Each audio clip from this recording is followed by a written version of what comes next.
Before we get into the video, could everyone please subscribe to my Endless Diary Tales channel? Thank you so much. Because of a letter of recommendation for college admission, Ryan Carter married me. But on the second day after our wedding, the news came that the National College Entrance Exam would be reinstated. 15 years later, Ryan was still full of regret. If he had waited just a little longer, he might have passed the exam on his own, and he wouldn't have lost the woman he truly loved. When I was reborn, the first thing I did was tear that letter of recommendation to pieces. The sharp sound of ripping paper echoed through the room, just like the fragile and easily broken life I had lived in my previous one. In that past life, because of that very letter, the one that gave Ryan the chance to attend college, he married me, and I, in turn, had exhausted all the honor and reputation of my father, a heroic soldier. The Carters and my family were neighbors. His family was poor, and my parents, being soft-hearted, often helped them. Ryan and I grew up together. He looked gentle and scholarly, fair-skinned, quiet and studious. Nothing like the mischievous boys in the village.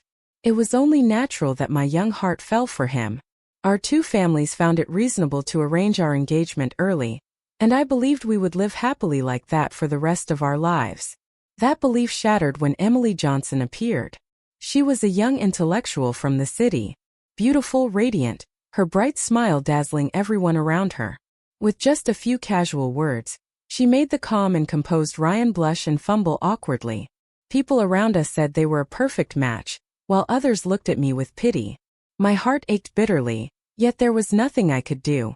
Just when I thought I was about to lose Ryan, the college recommendation opportunity came. My father had died in battle, and as the daughter of a fallen soldier, I was granted a special recommendation for university admission. Ryan had always dreamed of going to college, so I gave that opportunity to him. He soon distanced himself from Emily and married me, but 15 years later, they had never truly separated. On our wedding night, Ryan was busy taking care of Emily, who had fallen ill. When he went off to college, Emily also got accepted into a nearby college in the same city. The two of them spent sweet romantic days together at school, while I stayed behind in our hometown taking care of his elderly parents and younger siblings. After graduation, Emily couldn't find a good job, so Ryan arranged for her to work as his assistant. Meanwhile, I labored in the fields from dawn till dusk, struggling to earn money. Even when I became pregnant and later miscarried, Ryan was still by Emily's side, helping her recover after she gave birth to her child. All the household chores and responsibilities were shouldered by Emily and me, while Ryan enjoyed the comfort of being cared for by two women. Still, he was too proud. Even though he gave all his affection and attention to Emily, he never divorced me. Everything he had, his education, his career, his social standing, came from that letter of recommendation I had given him. He was afraid people would say he was ungrateful and that he had ruined my life. Yet deep down he blamed me for using that letter to tie him down for life. "Lily, it's time for work." Ryan's voice called from outside the door. I quickly swept the torn pieces of paper into the drawer. It was harvest season, and everyone was busy planting wheat for the fall. When I arrived at the fields, everyone turned to look. No one had expected Ryan to suddenly announce our official engagement, and for days the whole village had been buzzing with gossip. Emily stared at us too, her eyes full of bitterness and resentment. Ryan's expression looked uneasy. The two of them exchanged glances like lovers torn apart by fate. Pretending not to notice, I focused on my own section of the field. "Ryan," Emily's soft, sweet voice called out, "why do my seedlings keep falling over like this? Can you give me a hand?" Her face wore a pitiful, helpless expression as she looked up at him. Her expression made everyone around feel a pang of sympathy. Ryan instinctively glanced at me, then pressed his lips together and said, "I'm not finished yet. Why don't you ask someone else to help?" "Wait, are you hurt?" Startled, Ryan rushed over and asked anxiously, "Let me see." Emily held her pale finger, frowning as tears welled up in her eyes. "It's nothing. The rice seedling just cut my finger a little." "How could you be so careless?" Ryan said, reaching out to look at her hand. But when he noticed the curious eyes of the people around us, he pulled his hand back awkwardly and turned to me instead. "Lily, Comrade Emily injured her hand. Could you take her to get some medicine?" He deliberately used a stiff, formal tone to cover up the concern in his voice. Sure, I said without looking up, continuing my work. Ryan hurriedly led Emily away. Before leaving, Emily threw me a quick glance, one filled with challenge and mockery. Lily, looks like you won't be able to keep your man, someone nearby teased. Right, did you see how worried Ryan was just now?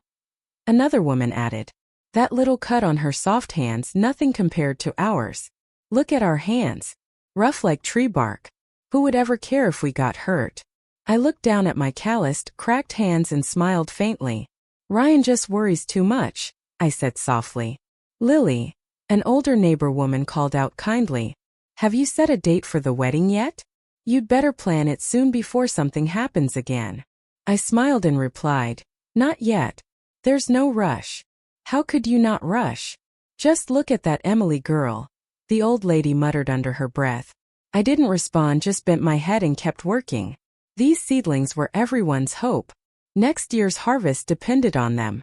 When the workday ended, Ryan and Emily still hadn't returned. I didn't go home either. Instead, I rode my bicycle to the commune office and made a phone call to my father's old army unit. Uncle, I've received the letter of recommendation, I said.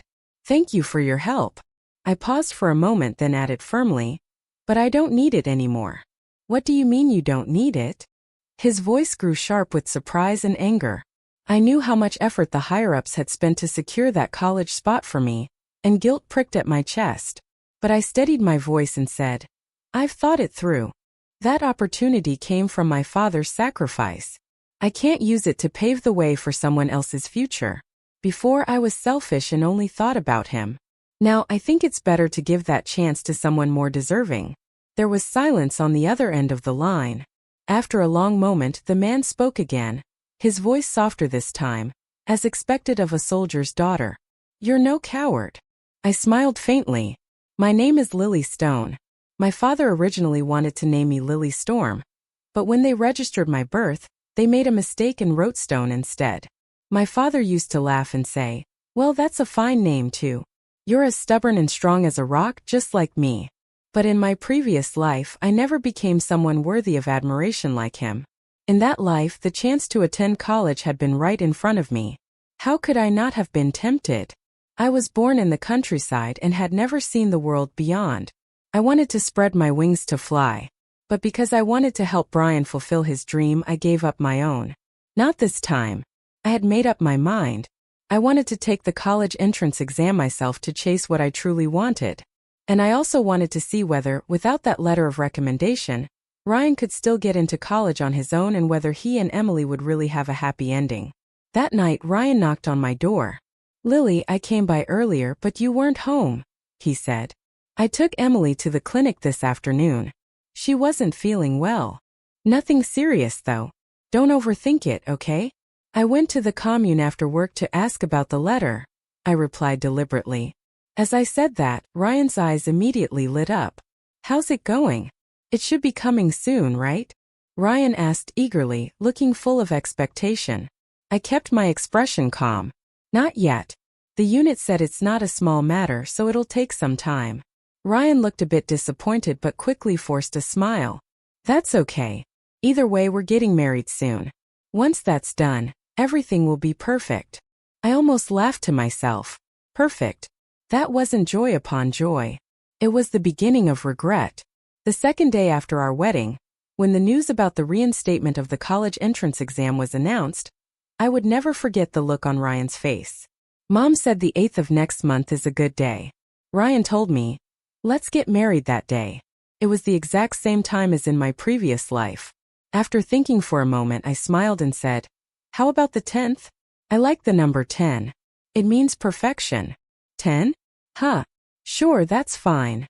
Ryan agreed without hesitation. I'll go tell my mother. I nodded. All right, Lily. I can't stay to chat. I've got to take the night shift guarding the granary, he said, grabbing his jacket. The granary stored all the village's tools and harvests.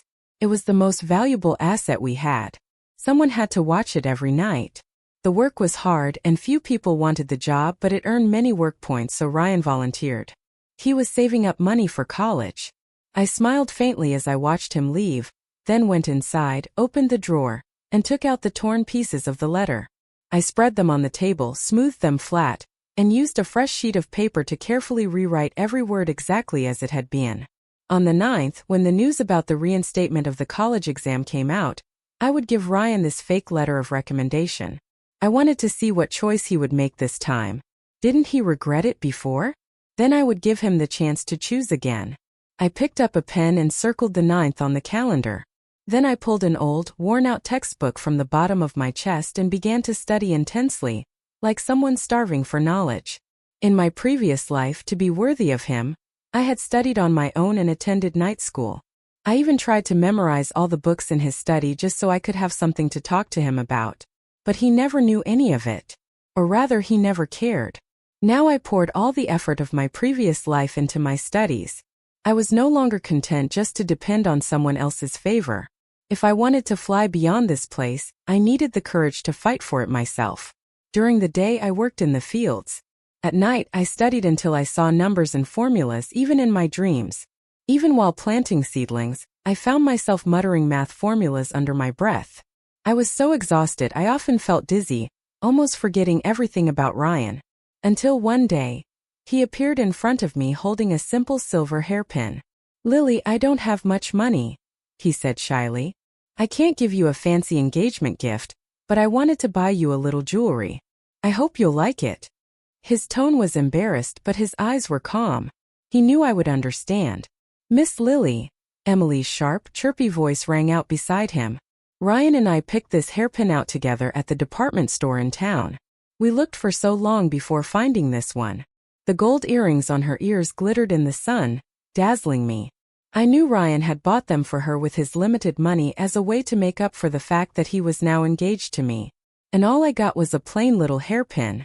I reached up to touch my short hair and almost laughed. How ridiculous. In my last life, I had treasured that cheap, fragile pin for 15 years as if it were something precious. "And where exactly am I supposed to wear this?" I asked softly, my tone light but cutting. Ryan froze for a moment before realizing what I meant. Sorry, Lily. I didn't think about that. I'll go into town tomorrow and exchange it for something else." Didn't think about it. My parents had raised me healthy and strong, and since childhood, I'd always kept my hair short. Yet, he said he hadn't noticed. Even though I knew Ryan's true nature and no longer had any real feelings for him, I still felt a sharp sting in my chest at that moment. "You should return the hairpin," I said, pretending to sound concerned. "You need to save your money for college anyway." Seeing me so considerate, a rare flicker of guilt flashed across Ryan's eyes. He glanced briefly at Emily's earlobe and went silent. "You're the one getting the short end of the stick here," he murmured. I smiled faintly. "It's fine." Emily pouted unhappily. "Ryan, aren't we supposed to meet up with the other young intellectuals tonight? We've all been so busy lately, and it's been hard to find time to relax. We promised we'd get together this evening." Ryan had always been close with that group of young intellectuals. They often gathered to talk about poetry and literature, but he had never once taken me along. Yet this time he turned to me and asked, "Lily, do you want to come with us?" I noticed Emily's face change instantly, and her forced smile only made her look more strained. "Of course, we'd love to have the perfect couple join us tonight," she said with a tone dripping in sweetness and mockery. But before she could finish, the group at the gathering saw me walking right behind Ryan and Emily. Her sentence died midair. Everyone fell silent, glancing awkwardly at each other. "The perfect couple," I repeated lightly, nodding. "You're not wrong." "No, Lily, they were just joking," Ryan said quickly, flustered. "It's fine," I replied calmly. "They didn't say anything untrue." Ryan stared at me for a long moment, trying to read my expression. When he saw no anger on my face, he finally relaxed. There were a few dishes on the table. Roasted peanuts, peach cookies, white rabbit candies. Everyone must have brought a little something to share. "We're having a good time today," someone said, raising a bottle of rice wine. "Let's have a few drinks." "Yeah, let's drink." Several others cheered. Then someone looked at me teasingly. "Lily, you should have a drink too." Ryan quickly objected. "No, Lily can't." "Oh, come on, Ryan," Emily said, cutting him off in a singing tone. "Just let her have a little. It's only rice wine. It's not strong. She turned to me and added with a sly smile, "You're here to celebrate with everyone. Don't spoil the mood." Ryan hesitated, glancing at me uncertainly. "Maybe just a little, Lily. It should be fine." I looked him straight in the eyes and he instantly looked away, guilty. He knew I couldn't drink. When we were kids, the boys in the village once teased me by dipping chopsticks in wine and making me taste it. I broke out in red rashes all over. It was Ryan who had carried me to the clinic back then. "All right," I said coolly. "I'll drink, but if anything happens to me, you all will have to pay for my medical bills." I gave a cold warning smile. "Don't forget, I'm the daughter of a fallen soldier. If something goes wrong, none of you can bear the consequences." No one dared to speak after that. The group started drinking loudly, laughter echoing through the night. Ryan had planned not to drink since he still had to watch the granary later, but after a few soft flirtatious pleas from Emily, he gave in. Soon Emily's face turned red, her eyes hazy with drink. She tugged at her collar, fanning herself. "It's so hot," she murmured, and a few buttons came undone, revealing her pale neck and collarbone. The young men nearby awkwardly turned their faces away. "Don't move," Ryan said quickly, reaching out to grab her hand. Emily went limp, leaning against him. "Don't stop me. I still owe them a drink," she mumbled, pouting. "They're all teasing me." Ryan sighed helplessly. "Fine, I'll drink for you," he said gently, his voice full of affection. Emily nestled closer, almost curling entirely into his arms. The two of them clung to each other as if no one else existed in the world. I watched their little display coldly. They were so absorbed in each other that they completely forgot I was still sitting there until Ryan suddenly realized it. He jumped and stammered, "Lily, Emily's just drunk. I'm only taking care of her." I couldn't stop myself from rolling my eyes. "Taking care of her? You're 2 seconds away from turning this place into a bedroom.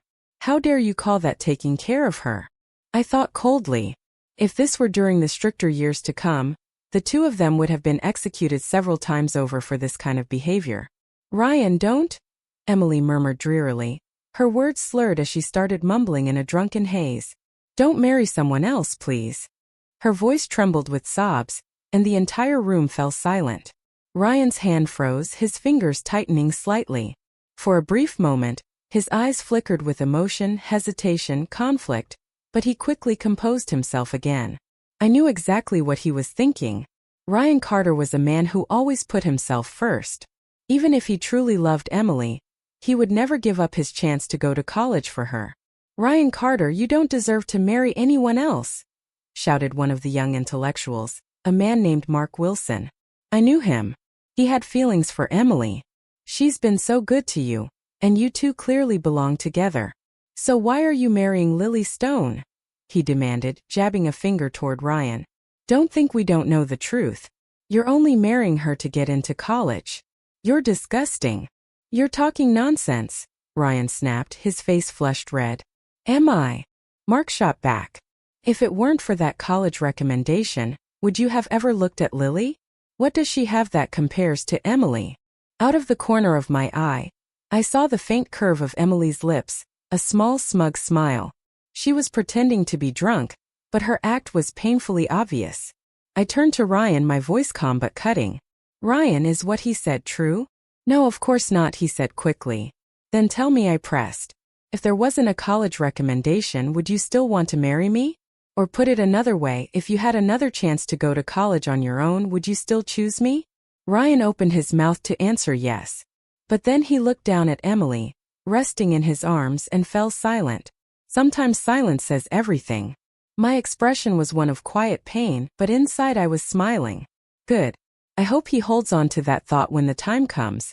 The 9th arrived sooner than I expected. Early that morning I took a red pen and circled the date on the wall calendar.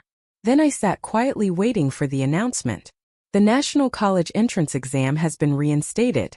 The village chief's voice boomed over the loudspeaker, his excitement echoing through the air. He repeated it 3 times, his voice trembling with emotion.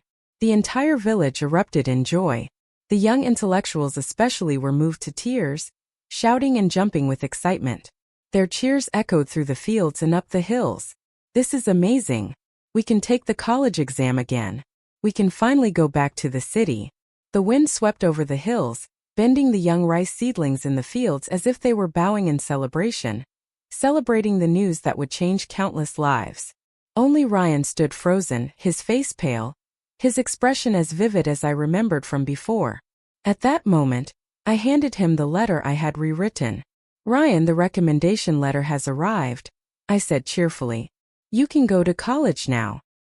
He forced a faint smile and took the letter with trembling hands. "Thank you, Lily," he said softly, his voice low and uncertain, his eyes filled with confusion and fear. "Ryan! Ryan!" Emily came running from afar, her face glowing with excitement. "The college exam is back. We can take it together now. You don't have to marry Lily anymore." Ryan's body stiffened.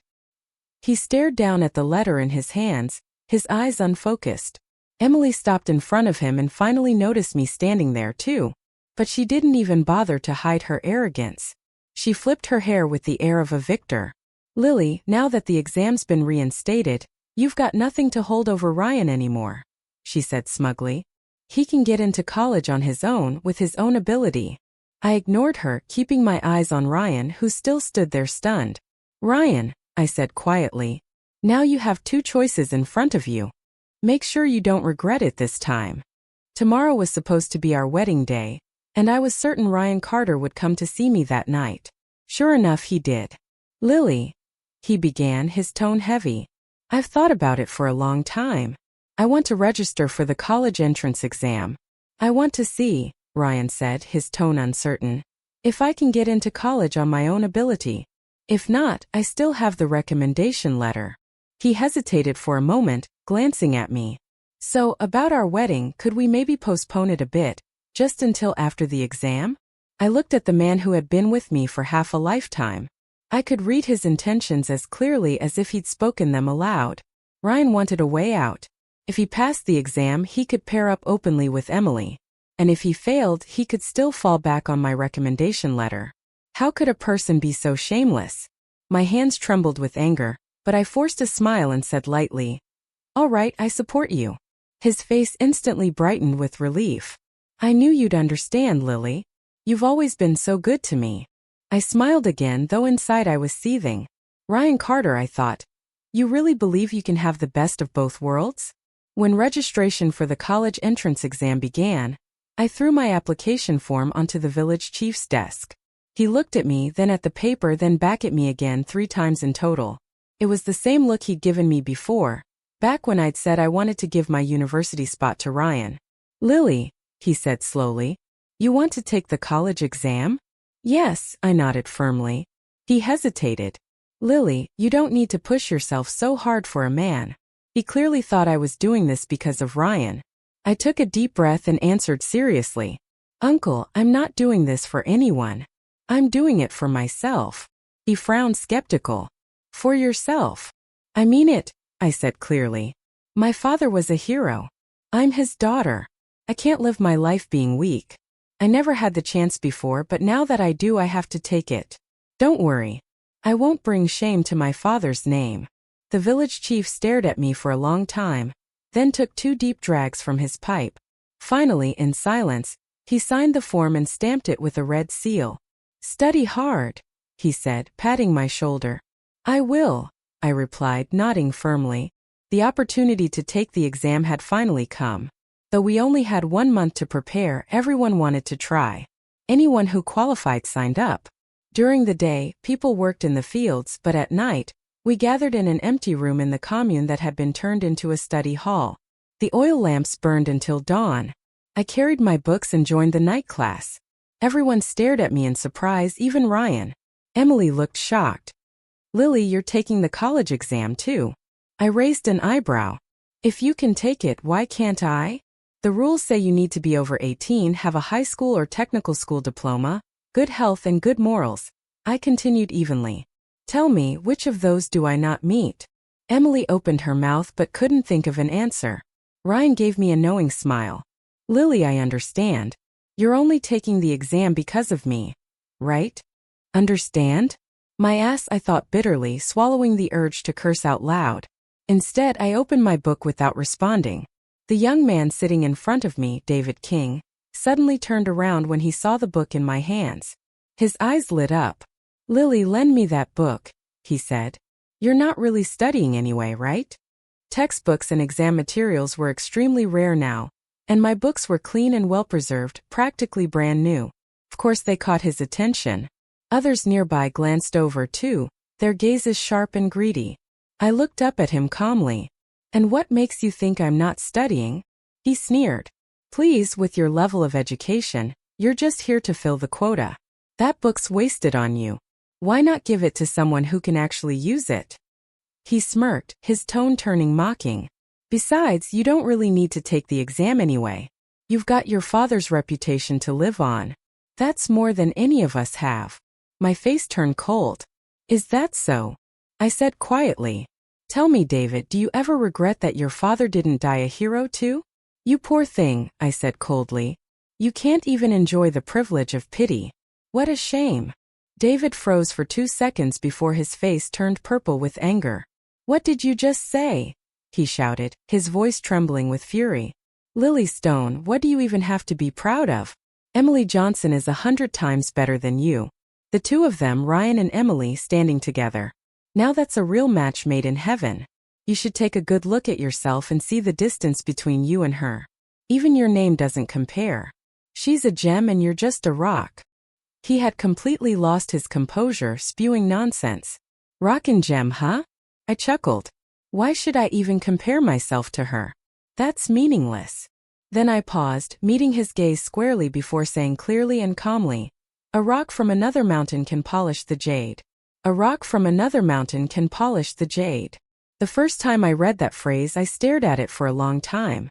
Everyone around me had always compared me to Emily, saying she was prettier, smarter, and more educated. But no one had ever told me that even rough stone could refine a gem. Hard work could make up for lack of talent. Slow birds could still fly ahead if they started early. Those words were often used by the weak to comfort themselves. But in adversity, they became a source of strength and hope. I poured my entire being into studying because I knew it was the only path I had left. Not long after, Ryan and Emily were caught having an affair in the granary. And the person who caught them was none other than David. That night, he woke up to use the restroom and happened to see Emily sneaking out of the dormitory where the young intellectuals stayed. Worried, he followed her quietly. And then he stumbled upon a scene he would never forget for the rest of his life. The news spread through the village like wildfire. Some people said Ryan and Emily were a perfect match, but others scorned them. After all, Ryan was already engaged. Their scandalous behavior became the talk of the town. Ryan's mother came dragging him to my house, holding his hand tightly.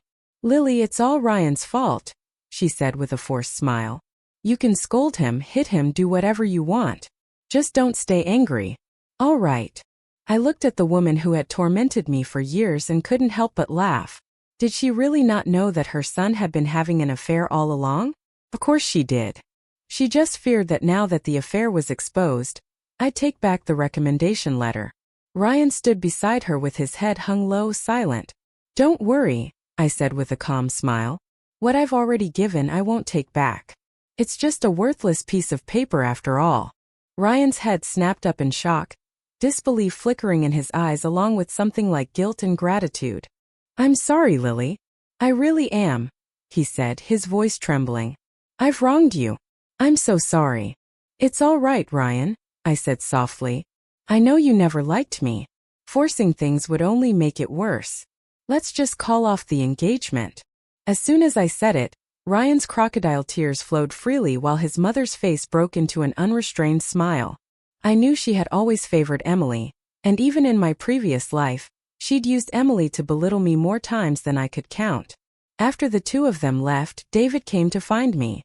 "What you said earlier, was it true?" he asked, looking dazed.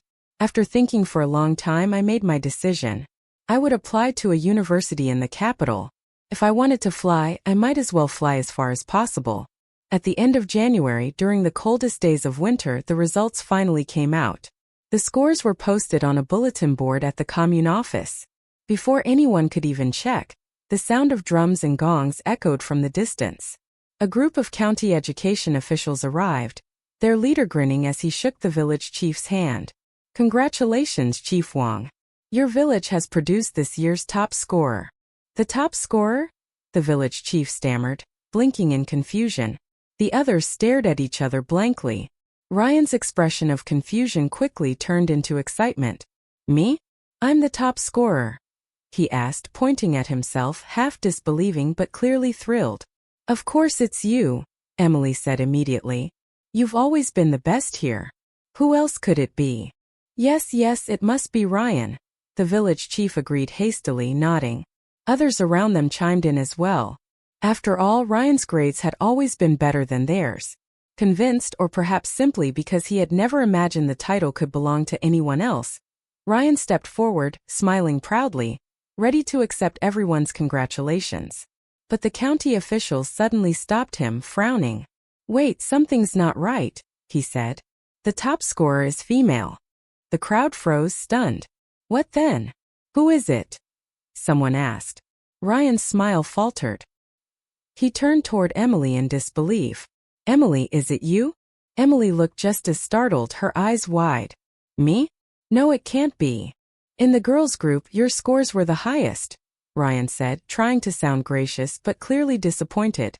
So of course it must be you, Emily stammered. I didn't expect, the official waved his hand impatiently. No, it's not someone named Emily. I remember the name clearly. He straightened up, his voice firm. The top scorer's name is Lily Stone. His words hit like thunder, splitting the sky. The entire crowd went silent, faces frozen in disbelief. My heart skipped a beat. Me? I'm the top scorer. For a moment it felt unreal, like I was dreaming. I nearly lost my balance but forced myself to take a deep breath and stay calm. Lily Stone. The village chief was the first to react, swallowing hard. Are you sure there isn't some mistake? How could there be? The official replied with mild irritation. Chief Wang, the top scorer this year came from your village. Why do you look so unhappy? The village chief asked. Ryan forced an awkward smile. Unhappy? No, I'm happy. Of course I'm happy. But the chief still looked dazed, mumbling under his breath. I'm just so happy. I don't even know what to say. No, that's impossible. Emily suddenly shouted, her voice sharp and trembling. How could it be Lily? How could she be the top scorer? There must be some mistake. There has to be. The gentle sweetness she usually wore vanished completely, replaced by a twisted expression of disbelief. Ryan looked equally stunned. Yes, there must be a mistake. How could Lily be the top scorer? The fact that I had earned the highest score seemed even harder for him to accept than the fact that he hadn't. What do you mean? How could? The official said sternly, his cheerful tone gone. The college entrance exam was completely fair and transparent. The top scorer earned that title through her own ability. No cheating, no favoritism. If anyone doubts it, you're welcome to go to the city and review the papers yourselves. Then you'll see for yourselves exactly what separates you from her. After scolding them thoroughly, the official's smile returned. He stepped forward and handed me the acceptance notice with both hands. Congratulations, he said warmly. The village chief blinked, still stunned, before clapping me on the shoulder. This girl, you really meant what you said. You actually did it. I stood there for a moment, staring blankly at the acceptance letter in my hands. No one had expected this, least of all me. I had actually become the top scorer. I had even surpassed Ryan and Emily. Only now did I finally understand the heaviness I'd carried inside all this time. A deep, unspoken bitterness. In my previous life, Ryan had looked down on me. Emily had looked down on me. Everyone had looked down on me, but in that moment I was free. Everything they had done I could do too. And even better. Tears spilled down my cheeks as I laughed through them, trembling from the rush of vindication. Ryan's results were mediocre. Barely enough to get him into a second-tier college. Emily's weren't any better. Later, David told me what had happened afterward. Ryan had stared at the posted scores for a long time before suddenly dashing home. Then he borrowed someone's bicycle and rode out of the village as fast as he could. Maybe he thought there was a mistake with his score and went to appeal it, David said, puzzled. I only smiled and said nothing. I knew exactly where Ryan was going. He had taken the recommendation letter to the Education Bureau, his backup plan, but I also knew that plan would fail. Sure enough, Ryan returned not long after, face red with fury. He stormed straight to me, his voice trembling with barely restrained anger. "Lily, tell me, why did the Education Bureau say my recommendation letter was invalid?" Even in his rage, I could hear the faint edge of desperation in his tone. I blinked innocently. Oh, maybe because that letter was fake. Ryan's eyes widened. "What did you just say?" I said, I repeated slowly and clearly, "The recommendation letter you have is fake." He stared at me, stunned, speechless. "Didn't you say you wanted to get into college on your own merit?" I continued, my voice calm. "Then why would you still need a recommendation spot? It's only right to give that chance to someone who truly needs it." "Oh, right." I reached into my pocket, pulled out a handful of shredded paper, and tossed it into the air. This was the real letter, but it's useless now anyway. The bits of paper fluttered down like ashes, scattering across the ground, just like Ryan's broken hopes. His eyes turned red as he glared at me, his whole body shaking. "You lied to me, Lily Stone. You lied to me," he roared, veins bulging on his forehead. I shrugged. "Didn't you lie to me first, now or even?" "Ryan Carter," I said coldly, "you were the one who said you didn't need the recommendation, that you could pass on your own. I gave you that chance, but you couldn't do it. That's not my fault." I let out a trembling laugh, my eyes stinging. In the end, he still couldn't do what he regretted not doing for the rest of his past life. He would have no one to blame but himself. As for me, I went to college in the capital just as I had dreamed.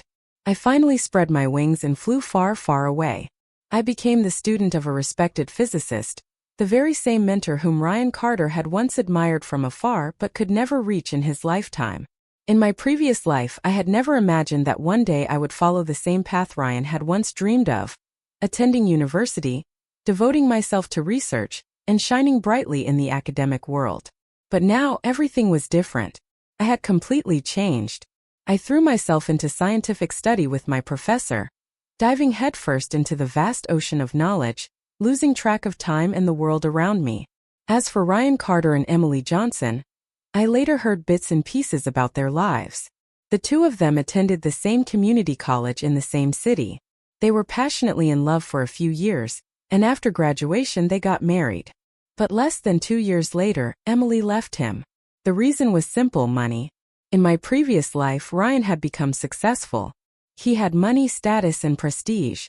Naturally, Emily was content to stay by his side for more than 15 years as his devoted lover.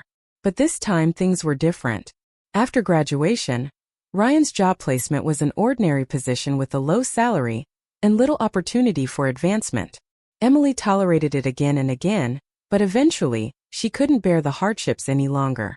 She left him for a wealthy businessman. Ryan was furious. On his way to confront Emily, he was hit by a bus. I heard that after the accident, when he regained consciousness, he started muttering nonsense. His mind was no longer the same, but those were just rumors. I didn't pay much attention until the day Ryan Carter suddenly appeared in front of me. "Lily Stone." He stared at me with a strange, almost deranged look. "What are you doing here?" I frowned, stepping back slightly. He looked unkempt and disheveled, completely different from the proud, clean-cut man I remembered from my youth, the man who had always cared so much about appearances. But his eyes were exactly the same as they'd been in my past life. "How could you have gotten into college?" he muttered hoarsely. "And not just any college. Beijing University." His gaze fell on the white lab coat I was wearing, disbelief twisting across his face. "This coat? That should have been mine," he whispered, his expression growing wild and frantic. My chest tightened, a chill running through me. So, it really was Ryan Carter. "No, no," he suddenly shouted, shaking his head violently. "You're not Lily Stone. You can't be her." He staggered a few steps closer, his voice breaking. "Lily wasn't like this. She was ignorant, uneducated, crude, always covered in dirt from the fields with no refinement at all. You can't be her. You can't." He denied everything in front of him, trapped in the delusion of his past life. "What nonsense are you talking about?" I said coldly, regaining my composure. If there's something wrong with your head, go see a doctor. I don't have time to argue with you. I turned to leave, but he lunged forward, only to be stopped by my bodyguards. Behind me, I could hear his angry, desperate shouting. Lily Stone, did you come back too? Tell me, did you? My footsteps faltered for a brief second. Then I kept walking. Even if he knows I've been reborn, so what? Everything I have now, I earned with my own hard work. I have nothing to be ashamed of. At first, I thought that if Ryan had also been reborn with his years of research experience and knowledge from our previous life, he would have become famous quickly. But oddly enough, I never once heard his name mentioned in the scientific community. One day, curiosity got the better of me, and I asked my professor, "Sir, have you ever heard of someone named Ryan Carter?" Ryan Carter? My professor frowned and thought. The name sounds familiar. Ah, yes, I remember now. He leaned back in his chair, thinking. Years ago, someone by that name sent me a letter. Said he wanted to study under me. He even attached some of his research drafts. What happened to them? I asked. My professor shook his head slightly. They were far too crude, just a rough outline with no real data or detailed process. Strangely enough, he even included a conclusion. It was odd. A paper that only had a conclusion but no process, Professor Chun said with a puzzled look. Honestly, I even suspected that he might have copied it from somewhere else instead of developing it himself. I froze. In that moment, the image of Ryan Carter that had existed in my mind for so long completely shattered. I had always believed that although he wasn't a good husband, at least he had been a serious and responsible scientist, someone who truly cared about his research. But now it seemed that everything he'd shown in our past life had been nothing but a facade. No wonder he'd always looked down on me. No wonder he carried himself with false pride. Confident on the surface but hollow inside. No wonder he'd taken on so many students yet produced so few results. No wonder the books in his study had always looked brand new, untouched. He hadn't fulfilled a single role in his life. Not as a husband, not as a scholar. I wanted to laugh not at him but at myself. Because for a man like that, I had wasted an entire lifetime imprisoned by love that wasn't even real. Why are you just standing there? Professor Chen's voice broke through my thoughts. You know this Ryan Carter guy? Yes, I said calmly. But he doesn't matter. He had stopped mattering a long time ago. Ryan Carter was just a grain of sand in the long river of my life. So small that I didn't even need the wind to blow for him to disappear completely. All right then, Professor Chen said with a faint smile. Have you finished preparing your speech for the academic symposium later? Yes, Professor, I'm ready, I replied, smiling. Good. You're hosting today, so make sure everything goes smoothly. A short while later, I walked into the auditorium. Facing the serious expressions of dozens of professors, scholars, and researchers seated before me, I smiled and began my opening remarks. Good afternoon, everyone. I'm the moderator for today's symposium. My name is Lily Stone. Stone as in a rock that's solid and unyielding. There was a faint murmur of amusement in the room, and I smiled faintly. I've always thought of myself as clumsy and slow, like a rough stone that takes longer to shine. But I still believe that hard work can make up for a lack of talent. That even a slow bird, if it keeps flying, can reach the sky first.